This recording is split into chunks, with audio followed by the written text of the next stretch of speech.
아침 한지입니다.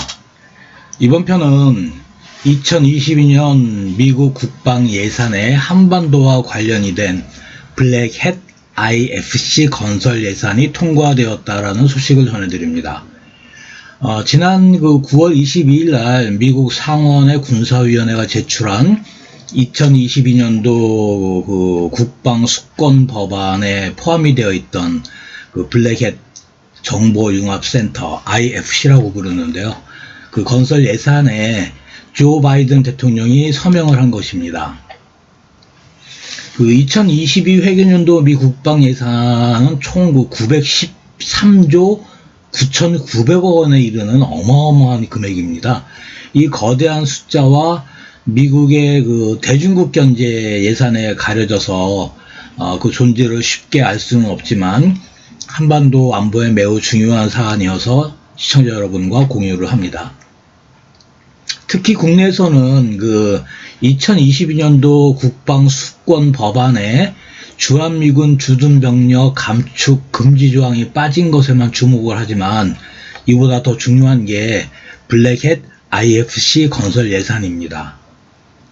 미 의회가 미 행정부에 제출을 하는 국방 수권 법안 NDA에는 사실 예산 지출을 할 수 있는 권한은 없습니다. 따라서 국방 수권 법안에 명시된 미국의 국방 정책을 수행하기 위해서는 재원 확보를 하는 별도의 세입 세출 법안이 이제 필요하게 됩니다. 그런데 2022년도 국방 수권 법안은 미 상원과 하원 양원에서 모두 압도적인 찬성으로 통과가 되었기 때문에 후속 세출 법안에 대해서 주한미군의 관련 예산이나 또 다른 한국과 관련이 있는 국방 계획에 대한 실질적인 변화가 포함이 되지는 않을 것 같습니다. 첨삭을 해서 말씀을 드리면 주한미군의 유지 운영 비용이 2021년 772억 원에서 2022년도에 795억 원으로 아주 소폭 증액이 되었습니다.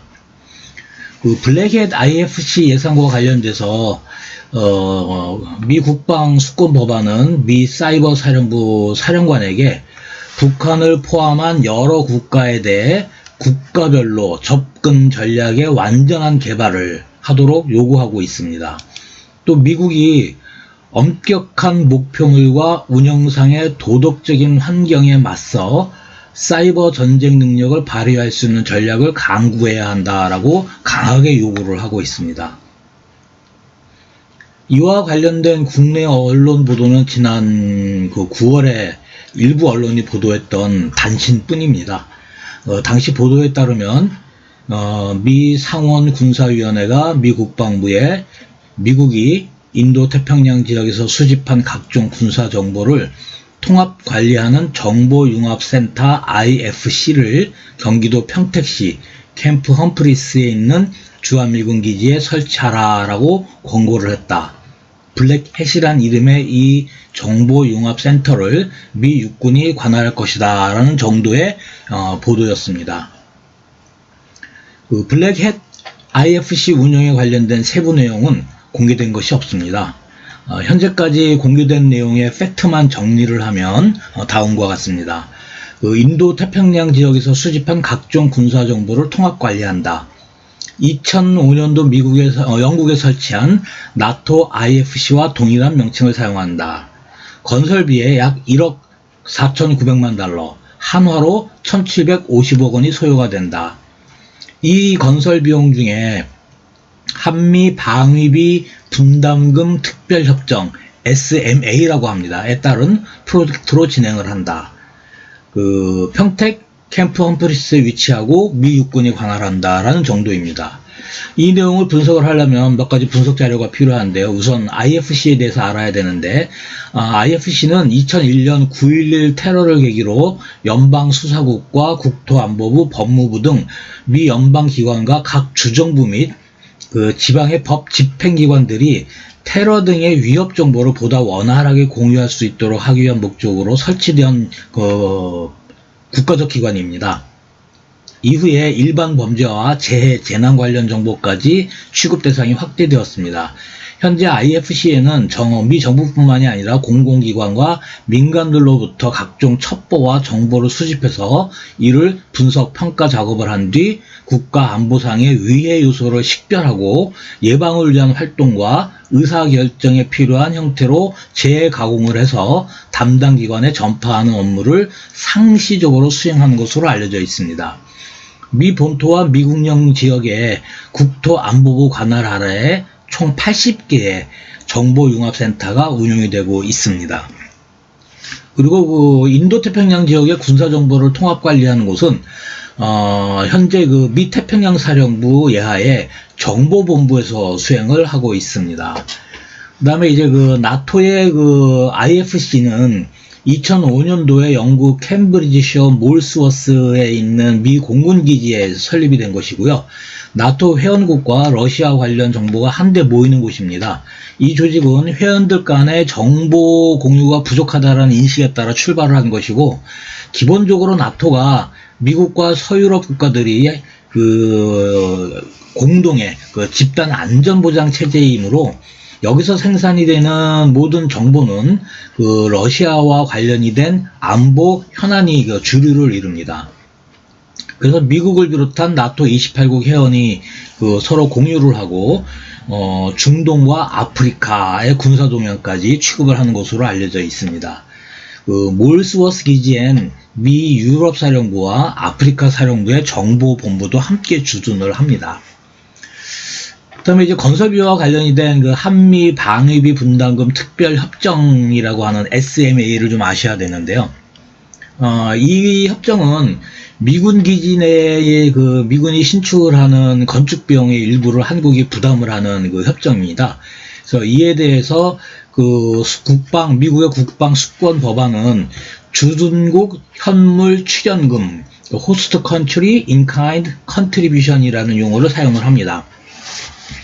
2001년 3월 5일부터 7일까지 워싱턴에서 제11차 한미 방위비 분담 특별 협정이 이제 진행이 돼서 체결이 되었는데요. 6년간 2020년부터 2025년 동안 6년간 적용이 됩니다. 그래서 이제 분석을 좀 해보면 향후에 평택의 블랙햇 정보융합센터는 중국, 러시아, 북한의 군사 정보를 총괄하는 정보 네트워크의 허브가 될 것 같습니다. 그 이유는 한국이 세계 최고 수준의 인터넷망과 속도와 품질을 이제 가지고 있는 그렇기 때문에 업무 효율성이 굉장히 높을 것 같고요. 지리적으로 북한, 중국, 러시아와 가깝기 때문에 정찰기를 운영을 한다던가 휴민트 관리에 용이할 것입니다. 또한 기존에 실질적인 군사 정보작전을 수행을 하고 있는 제501 군 정보여단이 한국에 주둔을 하고 있기 때문입니다. 또한 하와이와 시차를 극복을 하려면 미 정보본부가 태평양 사령부 정보본부의 기능 일부가 한국으로 이제 이전이 되어야 됩니다. 그래서 기능이 확대가 될 것 같습니다. 그 다음에 미 하원 군사위원회가 미 국방부 장관과 국방정보국장에게 영미권 5개국의 정보동맹인 파이브 아이즈에 대한민국을 포함을 했을 경우에 어떠한 이점이 있는지를 이제 보고서를 작성을 해라 라고 요구했던 게 있었고요. 그 다음에 미 태평양 사령관에게 주한미군의 정보 수집 역량과 활동에 관한 보고서를 작성해서 각각 2023년 2월까지 보고를 해라 라고 요구한 내용이 있기 때문에 평택이 정보의 아마 허브가 될 가능성이 높습니다. 두 번째는 공세적인 정보 활동을 수행할 것 같습니다. 센터의 이름이 블랙 해커를 떠올리게 하는 블랙햇입니다. 블랙햇은 적의 정보체계에 침입을 하거나 컴퓨터 소프트웨어를 변조하고 컴퓨터 바이러스를 유포시키는 등 사이버 작전을 수행을 하는 크래커이기 때문입니다. 그래서 정보융합센터의 이름을 블랙햇이라고 명명을 한 것이 일반적인 IFC와 달리 공격적인 사이버전을 수행하겠다는 의지를 표명한 것으로 보입니다. 세 번째는 일본과 대만과의 정보 공유 문제입니다. 나토 같은 경우는 회원국이 28개국이다 보니까 수집한 정보를 28개국에 이제 분산해서 정보를 공유를 하지만 평택에 건설되는 블랙햇은 정보를 공유할 수 있는 국가가 극동 지역에서는 일본, 대만 정도, 그 다음에 일부 동남아시아, 그 다음에 저쪽 대양주의 호주나 뉴질랜드 정도입니다. 이 중 그 정보의 질과 양 측면에서 일본이 가장 중요하고, 대중국 정보의 경우는 대만이 가장 풍부합니다. 그런데 이제 현 좌파 정권이 그 지소미아를 갖고 이 일본과 그 이상한 짓을 하면서 이미 무너져버린 그 일본, 대만, 한국의 군사 정보망을 미국이 직접 재건하려는 의도를 가지고 있다면 일본과의 정보 공유망 구축이 아마 이 프로젝트의 핵심이고, 이는 내부 통신망 인트라넷으로 구축을 하려고 하는 것 같습니다. 이 문제가 대한민국의 안보와 어떤 연관이 있느냐, 이 점이 우리한테 중요한데요. 우선 그 블랙햇의 운용의 문제입니다. 그 IFC의 그 가이드라인을 보면 운영 원칙이 6단계가 있습니다. 그 중에서 대한민국은 향후에 정보의 수집 단계 정도만 참여할 것으로 분석이 됩니다. 그리고 분석된 정보에 대해서 아주 제한적인 정보 전파 단계의 지위를 확보할 것으로 보입니다. 그 나머지 5개 단계인 정보의 기획, 정보 처리, 정보 분석, 정보 전파, 정보의 재평가 등에는 완전히 배제가 되거나 또는 제한적인 참여만 제공될 것으로 판단이 됩니다. 이렇게 생각하는 이유는 지난 4년간 그 한국군의 최고 지도부로서 그 정권적 지향 태도를 가진 일부 정치 성향의 장성들, 그 송땡땡분하고요, 정땡땡분, 그 다음에 서땡분, 이런 분들이 드러낸 문제점은 이 민감한 군사정보를 한국과 공유하기가 어려운 환경을 만들어냈다는 게 미국의 입장일 겁니다. 또 지소미아 문제로 한일 간의 정보 교류가 불안정성을 내포하고 있다는 점도 미국이 확실히 깨달았습니다. 따라서 미국은 민감한 군사정보가 한국 및 영내의 국가 간의 정치적 환경에 영향을 받지 않는 내부 통신망인 인트라넷의 필요성을 절감을 했을 것이고, 이에 대한 고민의 결과 도출물이 블랙햇이라고 보는 것이 타당할 것 같습니다.